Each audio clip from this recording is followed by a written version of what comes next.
Hello, everyone. Welcome in the new year. This is the first episode of Art My Medicine in the new year and is titled as special because it is indeed very special, as I have a very special guest with me today. I have a fellow artist, a friend, companionship, and I call Tanaz as a godmother to my artistic journey because she's the woman who ignited creativity in me some time ago. So today we are having Tanaz, and I will allow you, Tanaz, to say hello and a bit of your story.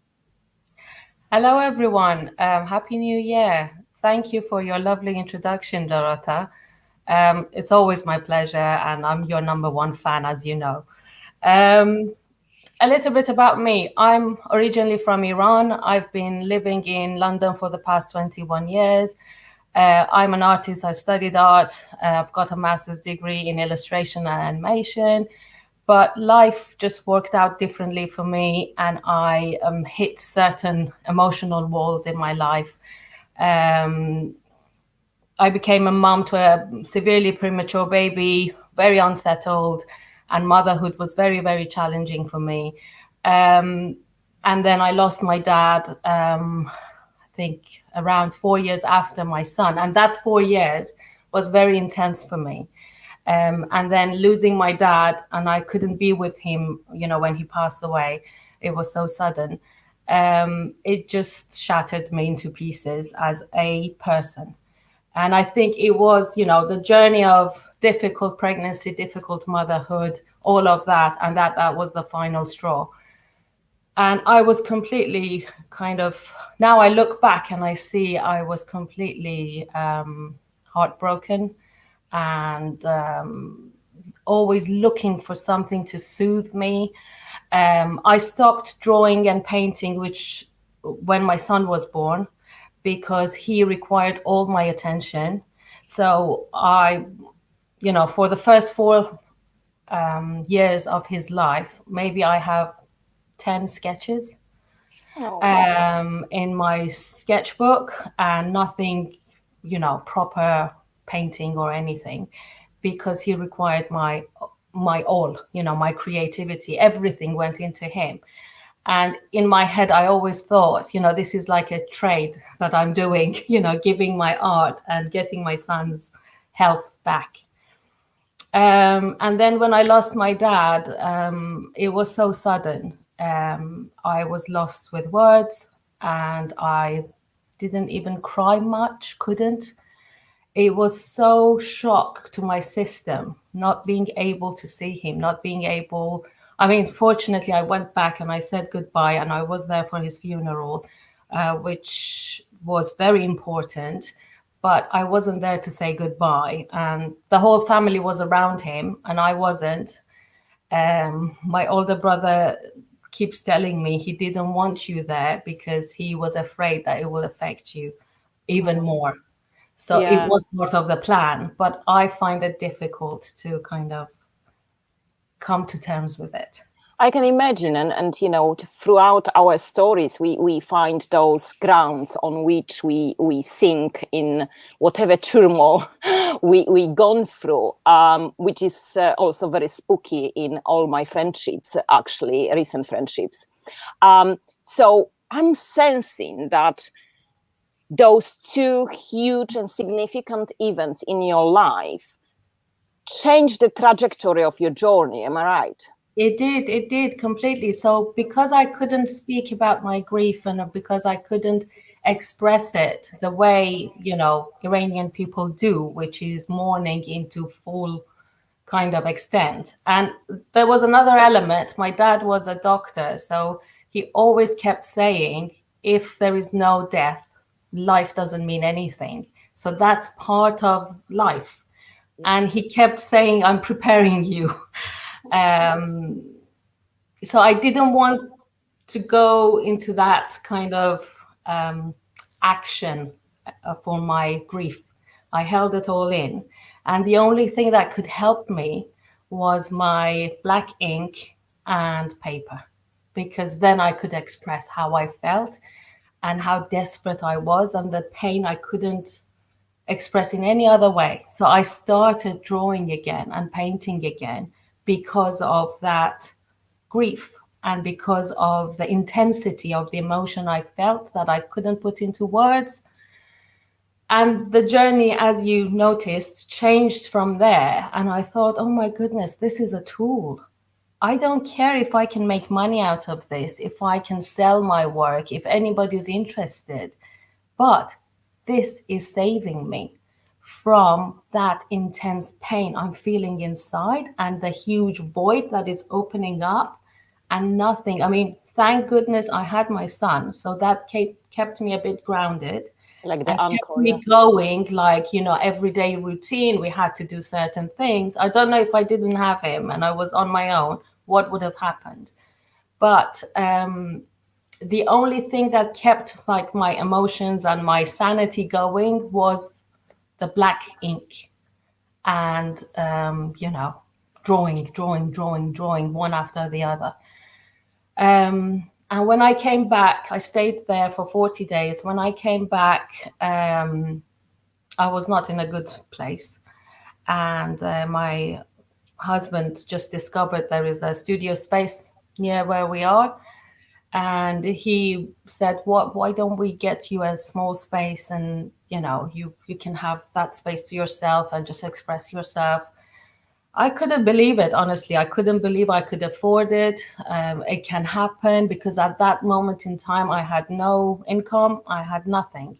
I was just a mom looking after my child, his special needs as well. So all of that. But we managed. So he promised to support me for a number of months until I can get on my feet. And I got some money from inheritance as well. So we set it up, very small room. And, now I'm in a different space, but that initial space was very small, but it was enough. And I started working and meeting more people who kind of in a different way in their life journey hit a wall, emotional wall. Be it grief, be it heartbreak of any kind, be it depression. And I kept talking to them about this tool, that it's for all of us. But as you know, most of us who have been through education system, we believe there is a special talent needed to be an artist, to create an art form, because it's been drummed into us. Oh, you can't draw hands properly. You can't draw this properly. Oh, is the sky purple? Oh, is the sky green? All of that. And we started to doubt. But it's in all of us. It's in all of us. It's so unique in all of us.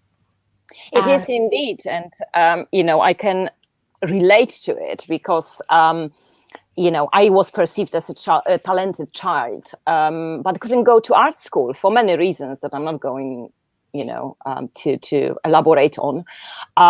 And then I abandoned art for that reason, that I thought that if I'm not educated in it, therefore I am, an imposter. It's like I'm not good. I know nothing about it. So I abandoned art for most of my life. And that art emerged in 2019 when I met you in a group of other moms after a severe mental health breakdown, postnatal depression and suicidal attempt, and you name it. And I joined it. And it was funny because I was very skeptic. And you sense that, that everybody says that my face says a lot, I don't need to use much words. You sense that, but you gave me the room and the encouragement to just, be there. And something happened. But before I go there, it's, let's go back to that point. You meet a mother like I was then, very skeptic.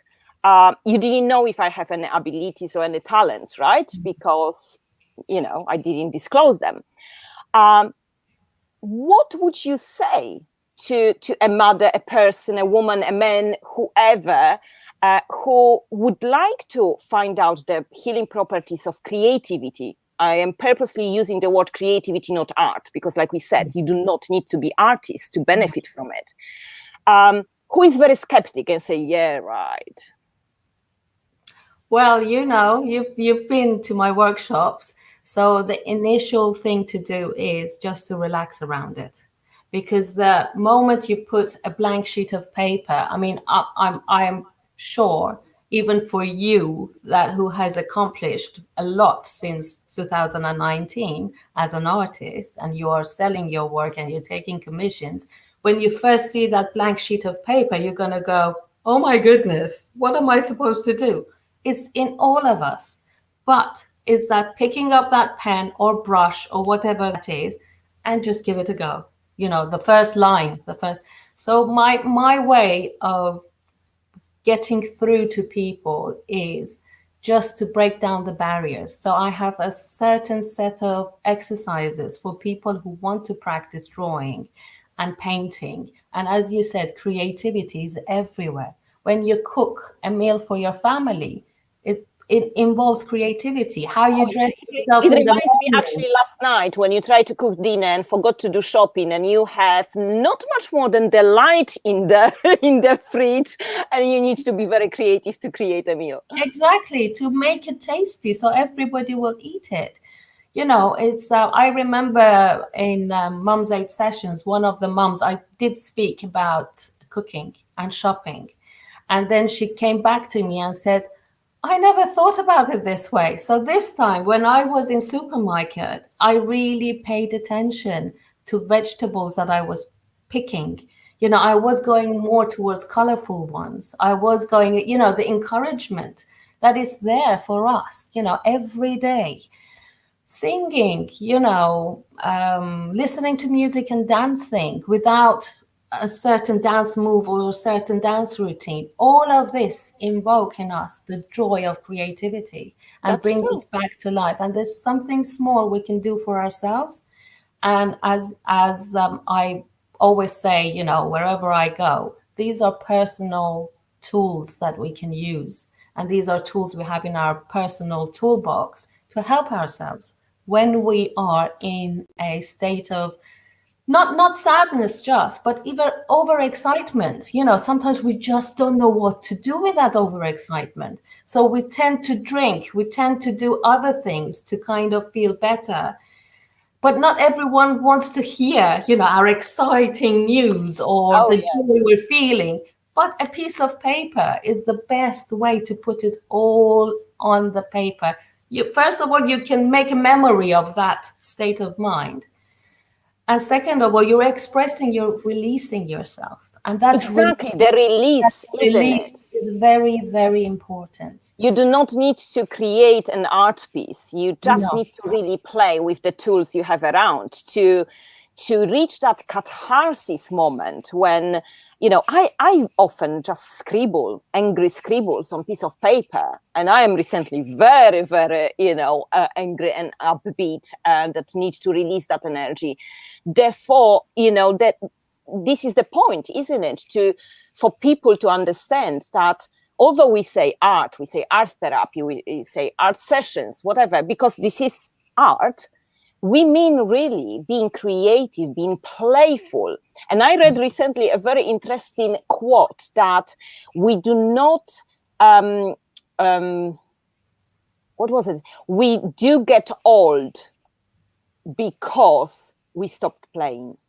And you can probably also notice that children, like take my toddler, so expressive, so full of ideas, so creative, making sense of things around her, right? And then something happens. Children go to school and everything is fine up to, I would say, year 2, 3. And something happens. They seem to become so into the box the adults put them in and stop being creative, while I would argue that creativity is essential to any other subject in school, to any other aspect of life. So, you know, in your sessions, would you say that you embrace that aspect, creativity and playfulness? Yes, if you remember, I would put paper onto a wall and ask everybody to draw, scribble, draw lines, nothing special, you know, nothing, not a flower, not a face, nothing, no object, but just mark making on the wall. And the first initial reaction for every mum when I asked them was like, what? You're asking us to vandalize that wall. Like, what if our little one pick up a crayon and start drawing on the walls at home? You know, oh my goodness, the mess. But then gradually everybody embraced it. And I would like to, you know, to mention Mum's Aid here, because I had this idea after all of this that has happened to me. And I wanted to run these workshops. And I went to several places and kind of proposed, but it didn't work. It didn't work because I don't know, for whatever reason. And then I met the CEO of Mum's Aid, Miriam, in a different workshop, different setting. And we were talking about our passions in life. And I said, this is my passion. And she said, oh, would you like to come and run workshops for my mums? And I said, yes. And she kind of, I believe she saw that passion in me, and she felt like, oh, there is an opportunity here. There's something happening here. And, you know, I'm so grateful to be able to meet so many moms such as yourself, because I find myself again in what each one of you. When I became a mom, I was left on my own, you know, even though I had a traumatic pregnancy, traumatic birth. My child was not with me for 40 days after birth. He was in an incubator in a hospital. I received no care. And, you know, I had this ever smiling face. I'm fine. I'm fine. But nobody went through with me on a list or anything that, how can you be fine? You know, this is your first child. This has happened to you. Are you even acknowledging it? Are you brushing it, or are you numb? I was numb. Now I know, you know, my son is 13 and a half, soon to be 14. And I just go back and think, oh my goodness, how did I survive it? Exactly. So each one mom that comes through that door in Mum's Aid sessions, I honestly feel it's me. It's another shape and form of me. And of course, you know, I want to create a space for them to relax. Don't worry about mess. Don't worry about tidying up. You know, a majority of you wanted to help me with tidying up, with washing, with no, this is your space. This is my job. Just come, enjoy, and go. Yeah. And we all need that. It's like, you know, we need that space to feel like, okay, for 2 hours, I don't need to be a mom. I don't need to be cleaning. You don't need to be doing anything. Just immerse yourself in that mark making and playfulness, and just release whatever there is. Sometimes it's sadness, sometimes it's happiness, sometimes you don't know. There's nothing. You're just scribbling. Just scribbling. Exactly. Allowing it. And you know, as you said, we stop ourselves for whatever reason. We don't allow. So just allow whatever comes. It's fine. It's good. And when we are at this allowing yourself, this what happened in my case. I was at the beginning creating very dark images. First time ever in my life, I touched inks. And I must tell you, if you don't want to get addicted, do not touch them. Because I'm absolutely addicted from inks now. But, you know, I was creating and splashing and whatsoever. And at some point, and I know it may sound a bit unreal and witchy or whatever, you know, you name it. But I felt literally that something has opened up in me. Mm-hmm. And the first image of color emerged. And this is what is significant here, that I'm sure that many people with similar mental health struggles like depression, certainly I do, and I know that few I know have the same, that your perception gets very blurry, very grayish in tones, and you perceive the world and everything around you in those gray shades. While when that first image emerged, I started to see color around me. And people keep asking me, like, you know, you are painting very dark subjects, right? I paint my states of mind, you know, depression, you know, breakdown, whatsoever. But I use very bright colors. And in that sense, you know, this is what art and creativity can do to you. Even if you don't see those colors around you, you at least can paint in those colors to bring those colors back to your life, which is healing itself. We have few comments, actually, which I am always engrossed in talking to you very much. So I always forget about that. We have, so glad you had art to get you through.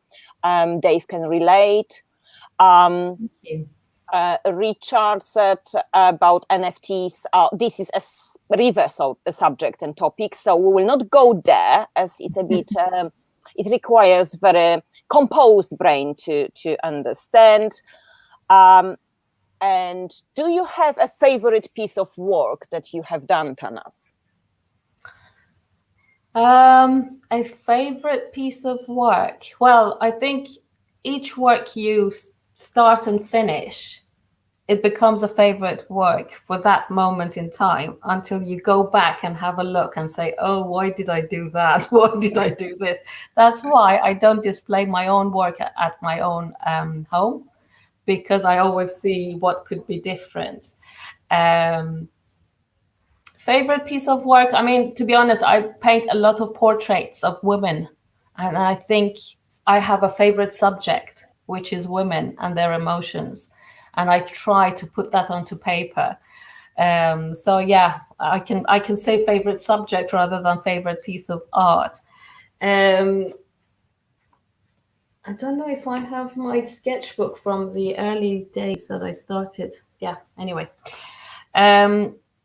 What I was going to say about inks, about the property of inks, and the reason I introduce inks, as messy as they can be, for Mum's Aid sessions, it's because it takes away control.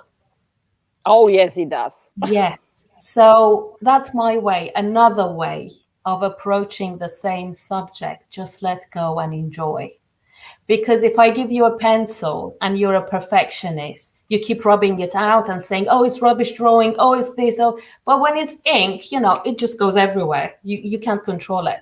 But gradually you find your way around it, how I can manage this out of control medium. Even acrylic, even oil paint, any other medium has a certain element of control in it other than ink. Yeah, and the inks itself, you know, and perhaps that is why, you know, I started to work with inks, because I can't control my mental illness, you know, to some degree, it's like beyond my control, to the big degree, actually, you know, but we have this urge to control something. And when I work with inks and manage to portray something that is in my mind, I am then having this huge sense of giving a form to something that was uncontrollable and beyond my, you know, capability. I portrayed it, I gave it a form, I named it, I identified it. And this gives me a step towards healing, because, you know, mental health and all the aspects, trauma, they are very often very abstract, aren't they? Yeah. We feel turmoil, we feel pain, but we can't really touch it, you know, and because so many layers, you know, it involves. So when I portray my mental health with the inks that are so difficult to control, and I'm happy with the end product, it gives me the demon has been trapped on the paper. I identified it, gave it a form, gave it a voice, so it can shut up in my brain. It doesn't shut up completely, don't get me wrong, but I acknowledged it. And acknowledgement is first step of healing, any healing, right? If I keep pretending that I don't have problem, I am in denial. When I acknowledge, I can pull some strings to make myself feel better. So I think that your chosen medium is amazingly fitted for purpose. Sorry. It is. I mean, to be honest, I picked up ink in that moment of grief because I didn't have any other thing with me, because I am one of those people, when I draw, you know, I have to make sure I'm happy with the drawing. I have to have the initial drawing. I can't just splash ink and see what happens. You know, I need that control as well. But at that moment in time, when I went back to my parents' home, I didn't have anything. I just took some ink with me, and some brushes, you know, minimal stuff. And the black ink was the only thing I had, and I just started, you know. So, and that was like, oh, wow. You know, it just clicked. It just clicked what it's doing. And even today, even on a commission that I take from somebody, and I'm really kind of anxious, am I getting it right? Would the person be happy? You know, I try to manage and control the ink, but then something taps in and says, just go with the flow, just go with the essence of that person, rather than wanting to getting it right or making it look exactly like her, you know, or her child, or, you know, just go with the flow. So it's a good reminder for me each time I use a ink, you know, as well.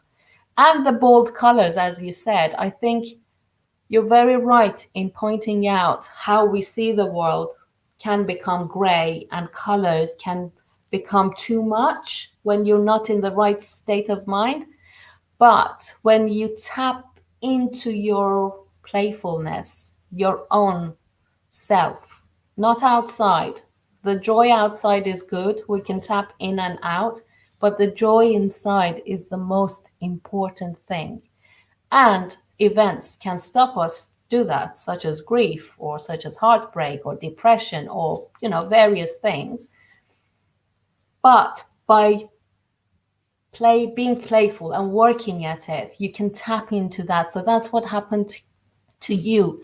You know, your initial use of color was black and brown, but suddenly you went deeper and deeper and found those colors, and they are your colors.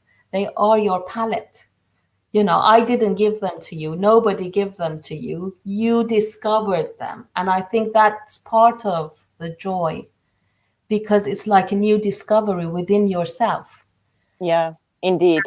Nobody, because it's different when somebody comes in and says, oh, Dorota, use red and see what red does to you, rather than you discovering, oh, actually, I like to splash some red here in this black and see what happens. Yeah, there's a difference. Yeah, definitely.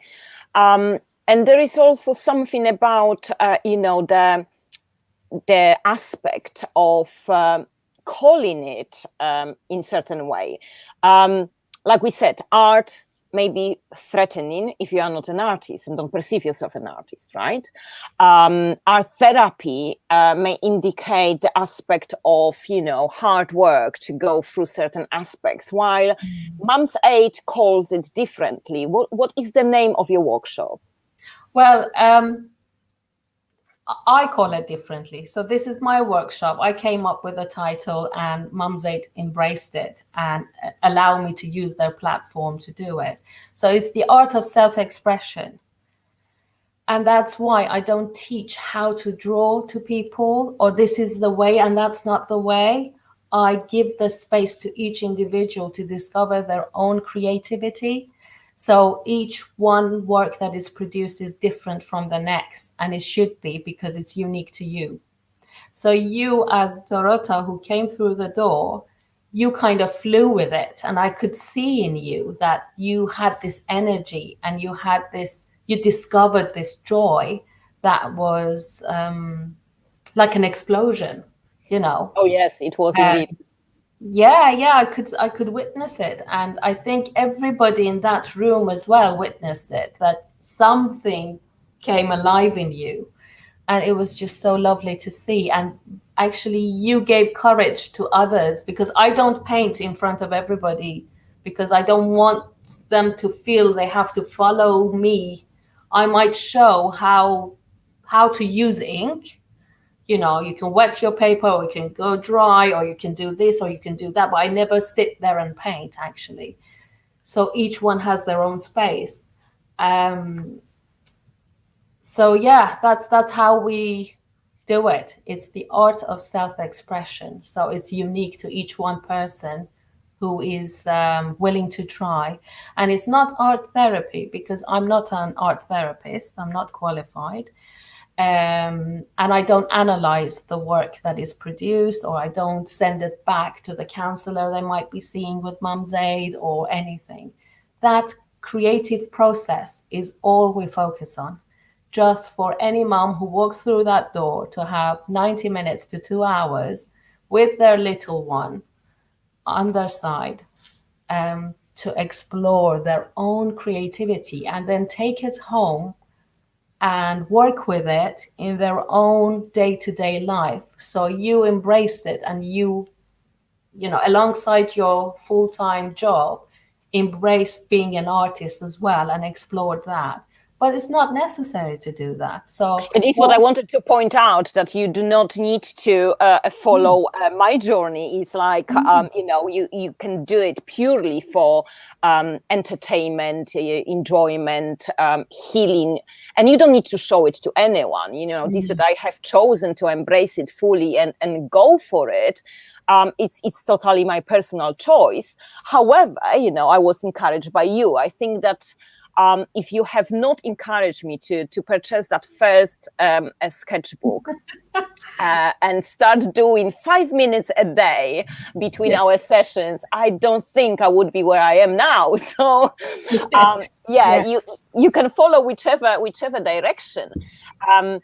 But important is that, you know, it is so suited for moms in particular who rarely have time to themselves. yes. So if there is a mom who is in a dark place because of postnatal depression or trauma or whatever, and they would like to check it out, how could they access Mum's Aid services? Mum's Aid services, I think, is, if I'm not mistaken, I can check and just add in the comments. They provide services, one-to-one services for counseling, and the group sessions for whoever lives within the borough of Greenwich or the neighboring boroughs, because of travel time and all of that. During pandemic, we had the sessions online. So we opened it up to any mom within UK to join us. And so many did from different parts. But at this moment, again, we're trying to switch back to in-person sessions. But by all means, get in touch. Get in touch with myself. Get in touch with Mum's Aid, mumsaid.org.uk. We put all the Inquiries.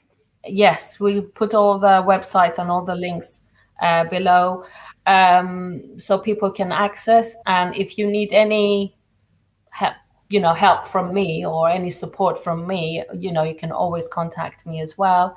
I am really, really passionate about getting this message across. So it's not about, pay me so I will tell you how to do it. It's about coming together as mums, as women, and just sharing our joys of motherhood, but the challenges as well. It's not that fake smile. I'm fine. I'm doing well. Everything's perfect. I have to be grateful. I have to be grateful. Yes, gratefulness is very important. And it really helps for us to count our blessings as well. But we need to acknowledge our struggles as well. We can't brush it over by gratefulness or the fake smile, or we need to acknowledge, and we can be better moms and we can support our children better when we allow ourselves to feel the rainbow colors of our emotions as well. We can help them to do that too. Exactly. There is, first of all, the nowadays situation of the world, it is not what we were designed to live.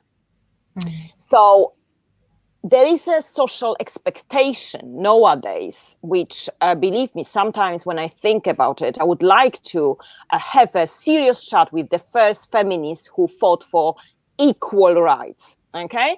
Because they are not equal, really. On the top of full-time jobs, paying your bills, you need to be a mother, a cook, a cleaner, and everything, And I'm not saying that, men don't do enough, because there are many men that do. But still, this is usually the expectation that I need to do certain things. Yes. And father would be maybe considered as a next possible person to take over, but it's always we moms need to have all the shit together, Yes. which is absolutely unexpected to fulfill, because we are only humans. And that is why this collectiveness, isn't it? In the past, when we lived in villages around our relatives, there were many people who could help raise our child, right? Yeah. Nowadays, takes a village to raise a child. Yes. That's why we have that saying, and it's absolutely true. You can't do it on your own. No. You will do your best, obviously, but it's not healthy to do it on your own. Therefore, finding groups like your sessions or any other communities helps to bring back a sense of this collective spirit. Mostly that, UK, for instance, oh my God, it's such a diverse place to live.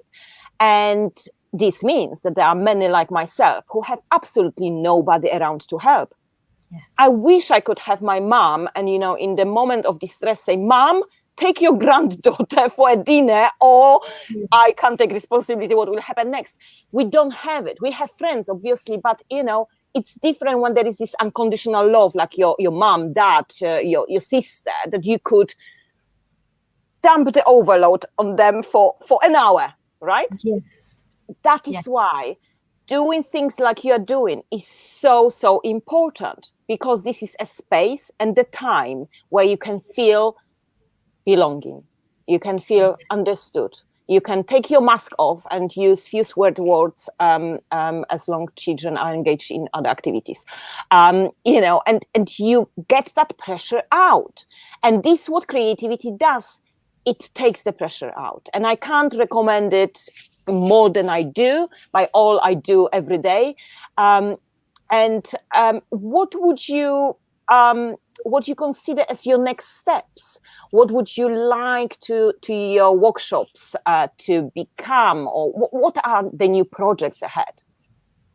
Well, I'm trying to put together the workshops and open it up.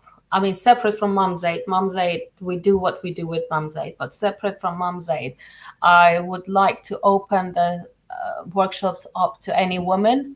So you don't have to be a mother. And many of us, are mother to our children, but can be a mother to someone else as well, like an emotional mother, or like as a mentor, or as, many of us has problems with relationships with our mothers, with our parents. So somebody else can kind of step into it. Yeah. Yes.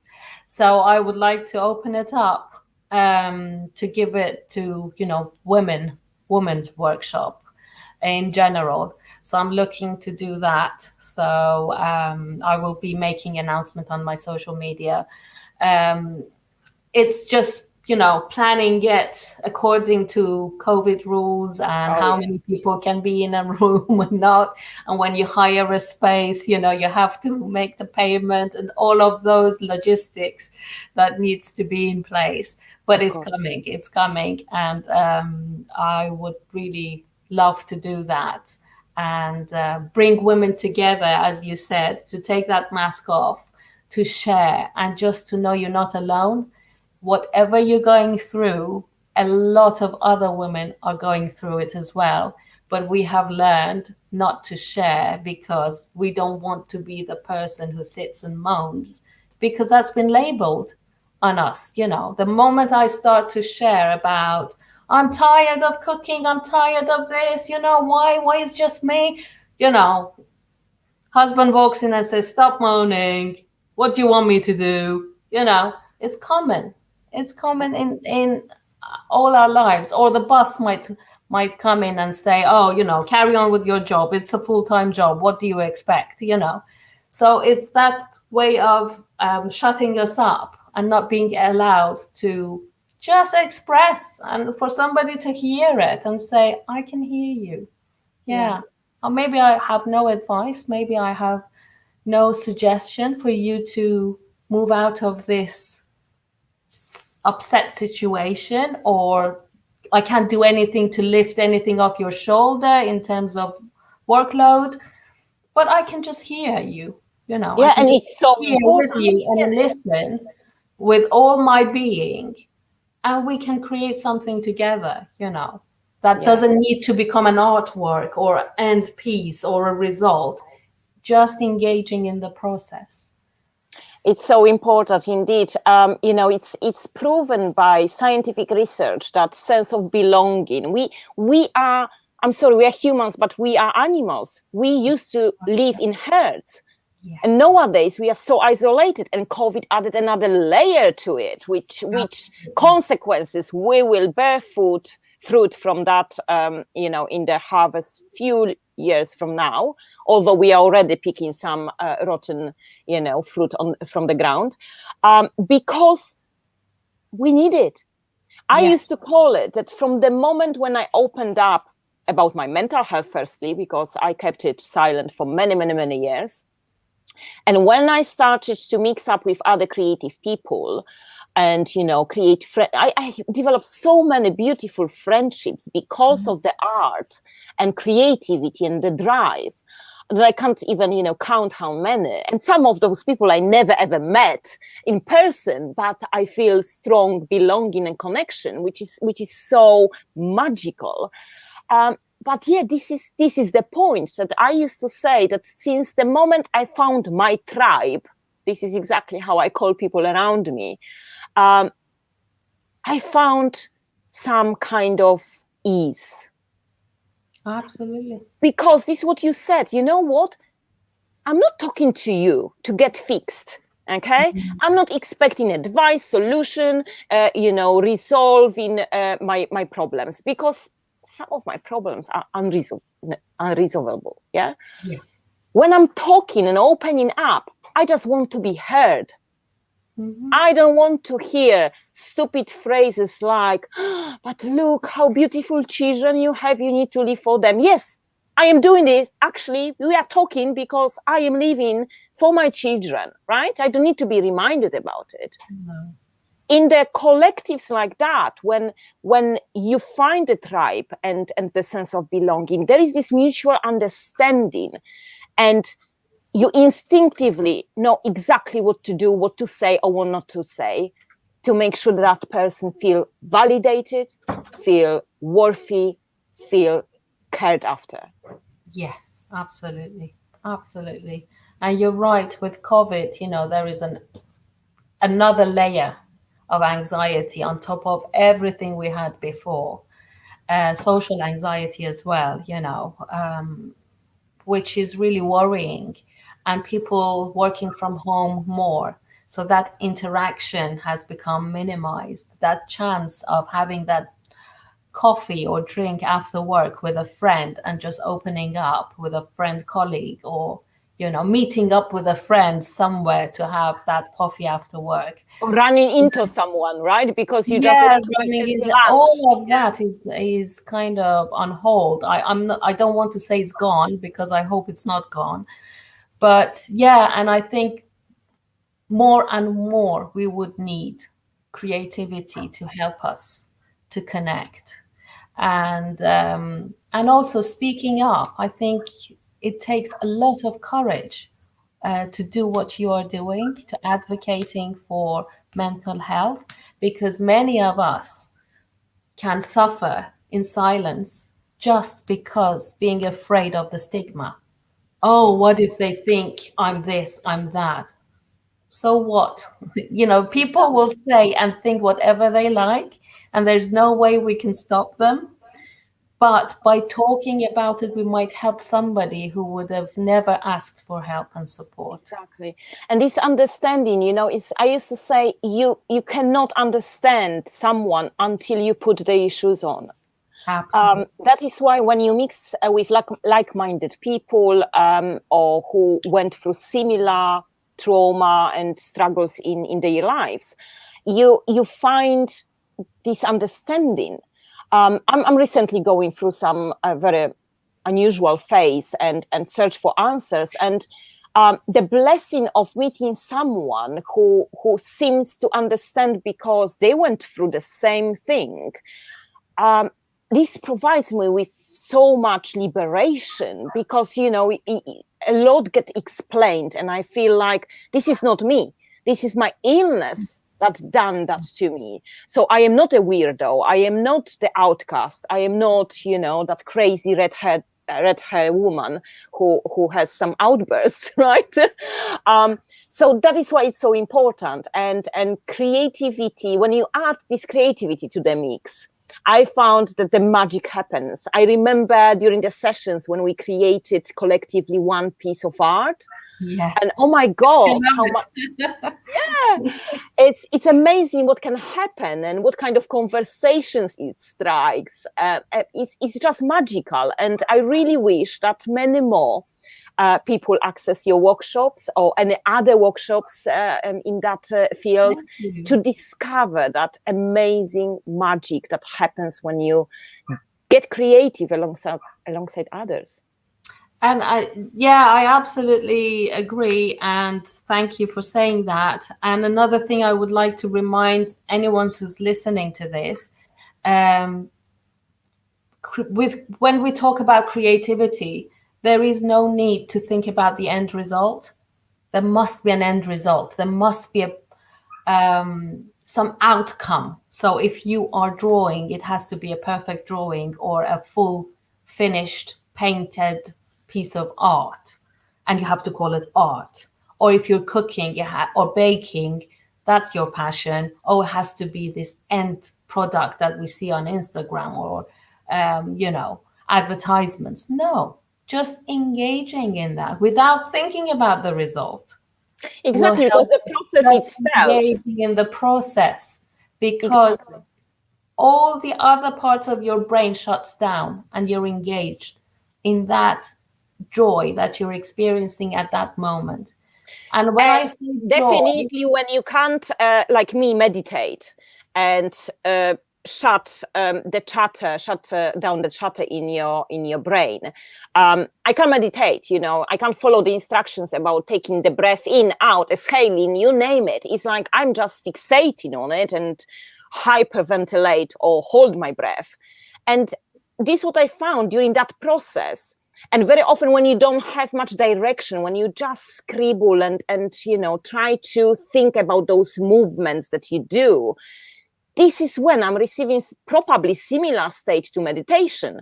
Yes. Everything zooms out and I am within myself, breathing properly and, calming down and processing things that I can't do otherwise. So, there is the process itself is healing, not the end product. Therefore, you don't need to be obsessed about it because you don't need to create anything really. You can, as a kind of release later, just shred it to pieces. I did it several times. Exactly. I mean, I remember one of my tutors told me, what is the worst that can happen? Okay, it's a horrible drawing. You just tear it apart and chuck it in the bin. That's or paint over it. Happen. So why are you worrying so much? Why are you worrying so much? And this is the mind. Again, it's the mind playing tricks on us. and preventing us. So when I said allowing is just working with these barriers, knowing they are there, it's okay. Just do it. Just take Yeah. that pen or ink or whatever your medium is and do it without thinking about the end result or you're good or you're bad.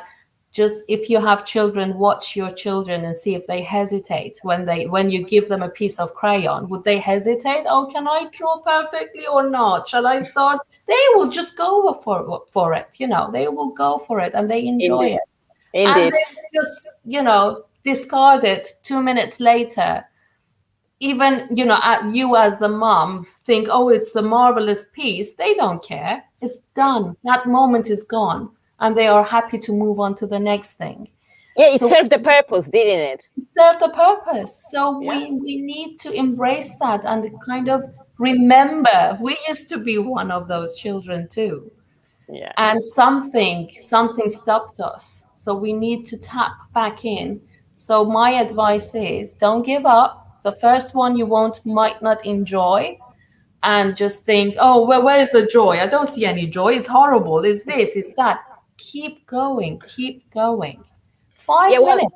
Exactly. Even in the first go, if you don't jump over the boundary and barrier that you have, does every athlete completed their life record in first go? No, they had to practice, to get there. So definitely, I think we have just enough time for the last question. Dave is asking, have you thought of training others to do what you do to multiply your impact?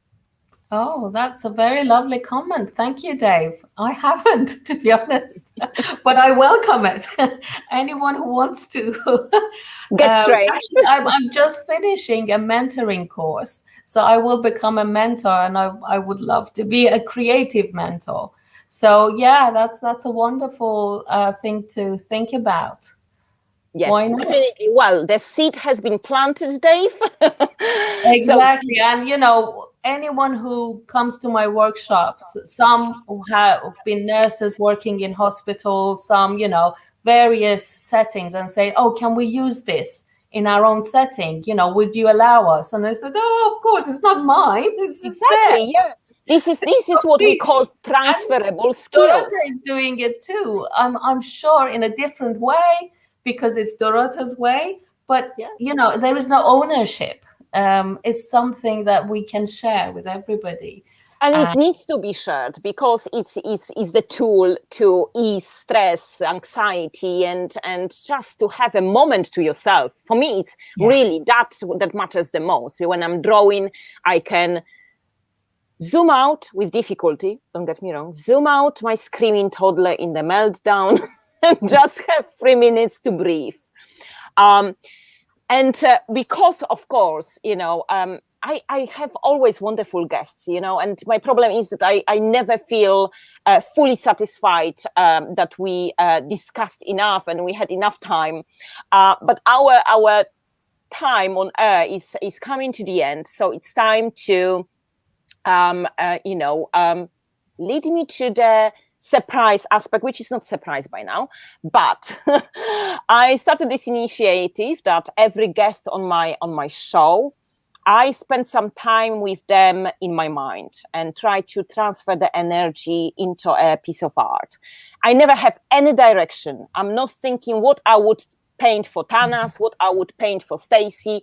I just get a blank canvas, piece of paper, whatever it is in my proximity, and just think about that person, about their energy, about the impact on my life, and something always emerges. So, of course, I have created one for you. And, wow. And I will share it with you in a second. I was wondering about that, actually. Yeah, I know that you were mostly creative. Mostly that we are so for other interviews, close. And I was like, okay, let's see. We are so close. We have access to our own art, and we can, request it at any point. So I know that you were probably thinking, no, perhaps not, but I did. So that initiative was born from the aspect that Mental Health Warriors is the initiative based on donations. And because I love giving back, and I love being part of that platform, I'm creating that images for guests to give them priority to purchase the original painting, no matter how much you can offer, no matter how small. 20% of it is always transferred to mental health warriors to keep it going, because there are expenses that need to be covered. We are not paid to do our advocacy. We are volunteers, but life is life. Bills are bills. Yes, bills are bills. Absolutely. Exactly. And on the top of that, if anybody falls in love with the outcome, they can purchase printed copies by contacting me via my social media, which is as my description there underneath me, dorota.chioma.art on Instagram. And are you ready? Yes. It may not be very well visible, but I will send you the digital copy for you to see it better. Thank you. It's not very big, but oh, this is it. And one of your gorgeous pieces. Yeah, love these. Thank you. And I think when evaluating it, I was looking at it, and I think I know why it happened, that it emerged because I really experienced a rebirth thanks to you. And there is a growth there. Yeah, that was a consequence. See it in her body as well. She's exactly. And those lines that I'm recently very obsessed about, it's like I connected with so many special souls and special friends now in my life. And I think that it started from you, really, from your sessions and from the creativity you offered and I benefited from. Oh, this makes me so happy. And, it's always my pleasure just watching you going from strength to strength. And I know your struggles. I know it's not easy. Nobody's talking about easy. But the fact that you are working at it and you are helping yourself and helping others with it as well. And it is just my pleasure that you decided to walk through that door and trust me. I remember that face like, you don't know anything about me. Don't lecture me how to have joy. My God, I used to wear more masks. My face says too much. But you did. You trusted me and you gave yourself and myself a chance to give it a go. And look where you are now. I mean, I don't see it down to me. I see it down to you. But just you using that opportunity, Yeah, thank you so much. Well, you will be always a godmother to my artistic journey, and I even mentioned you as a godmother in one of my books. So, it is in print. Thank you. Thank you. It's my pleasure. Really, really, my pleasure. Well, it's lovely chatting to you. I don't feel my hunger has been satisfied because I could chat to you for hours and hours, and we always do. We can't finish a conversation when we started. We need to abruptly end it. Anyone wants to contact me, I think all the links are in the chat box or underneath the YouTube channel. Please follow me, follow my journey on social media, share it. If you like to learn how to run workshops, please come to me. I would love to run more workshops and train people as it was suggested by Dave. So thank you. Thank you for joining us. And we hope that there will be so many more souls benefiting from creativity through you, or maybe through accessing a local community hubs and workshops. Just search for it, give it a go. And I think that we need to abruptly end our conversation as usual, and nothing new there. But we will be returning to some of the topics at the later stage, and maybe when the next project, produces some outcomes of definitely happening workshops, we could have you back and you could tell us all about it. Yeah, I would love to. Thank you. Thank you for having me, and thank you for people who tuned in live. Yes, thank you so much. Lovely to have you. Just as an announcement, a standard art, my medicine happens every fortnightly on Saturdays morning. I have few specials here and there, but they are always announced. So I'm back on Saturday, this Saturday, 9 a.m. UK time, with another soul, amazing soul and friend, Jennifer Mazur, and we'll be talking about, again, creativity, healing, and all sorts of things like that. And tomorrow, I think, Adam has reminded me that there is 8 p.m. tonight, there is a return of Warrior of Attraction with Adam and Anthea. So do tune in if you can. And I am so hoping to see you soon again, all of you. And thank you for lovely comments. Not all comments I could bring forward, as we would go different directions. But you feel free, Tanaz, to respond to any after the show. Yeah. Yes. Lovely to have you all. We will end as usual with our short video, and see you soon. See you soon. Bye.